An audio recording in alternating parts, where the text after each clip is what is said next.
good. Have you ever put your band on your website? Yeah, we have actually. We made a music video for our song Meat Machine. It's a song about lunch meat. Okay. And yeah, so that's posted online, and that has about 30,000 hits, I think. So. Okay. Well, Dan, you're 18 years old. You're a young man, and as you look forward into the rest of your life, do you think you'll ever look back on your, or maybe you'll still be doing it either way, but you'll look back on these early years of what you posted online and think, oh man, why did I do that? It's already happened to an extent for videos I've posted. I've been, man, why did I do that? But I am careful. I know that these things are permanent. You know, I'm careful not to post anything that could, you know, resurface if I was to run for some political office, you know, 20 years from now, and they say, look what he did. And no, I am aware of that, but I'm not so aware of that I'm so careful, you know, because I am just a kid and I'm still developing, you know, my views on a lot of things. So I don't really have a problem with saying what I feel with the understanding that, you know, I'm going to be learning from posting this. People are going to be critiquing my views.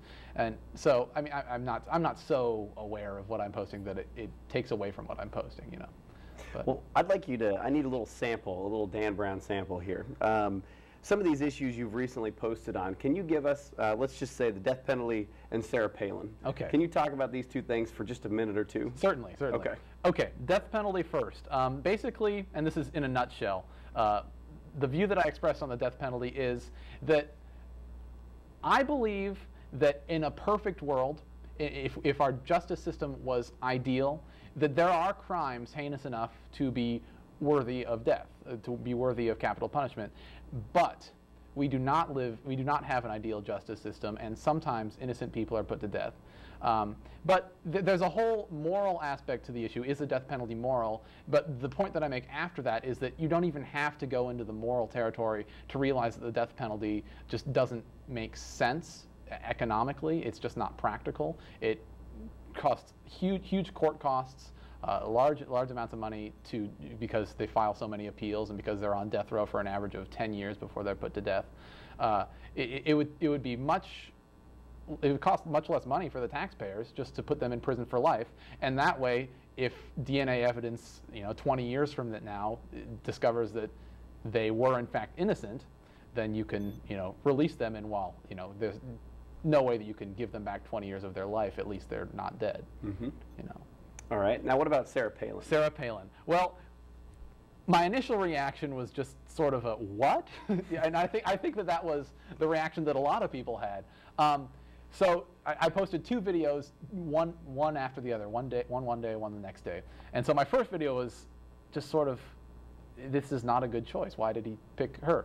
But I seriously lost sleep over this because this was. But what I came to realize. And I think that this is a view that not a lot of people, this is something that not a lot of people I haven't heard a lot of people expressing this specific reasoning. But I think the reason that McCain may have picked Palin is because she is inexperienced. And let me walk you through this logic here. In the eyes of the media and in the eyes of the general U.S. populace, McCain is more experienced than Obama. Now, I would disagree with the fact that that is as important as a lot of people say it is, but that's aside from the point. Most people say McCain is more experienced than Obama. At least older. yeah, at least been in Congress longer, right. So in choosing someone who is inexperienced as his running mate, it brings the experience issue back up. And he's willing to let her lose the experience debate to Joe Biden if it means that the experience debate becomes more of an important issue and he can look more experienced than Obama.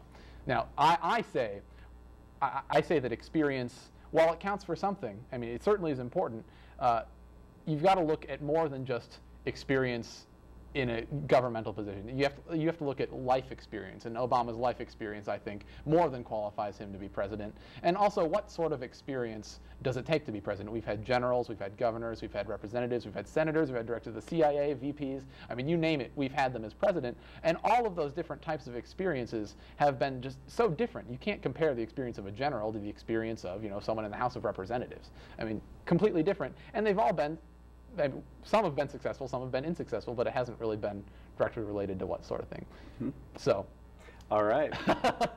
That's my rant. Okay, and if people want more of Dan Brown, how do they view your show? YouTube.com/Pogobat. Pogobat. All right, and we don't have enough time for you to explain what that all means. Thank you for tuning in to The Watchful Citizen, which is brought to you by the Lancaster County Democrats, www.lancastercountydemocrats.org. Today we've had Dan Brown with us.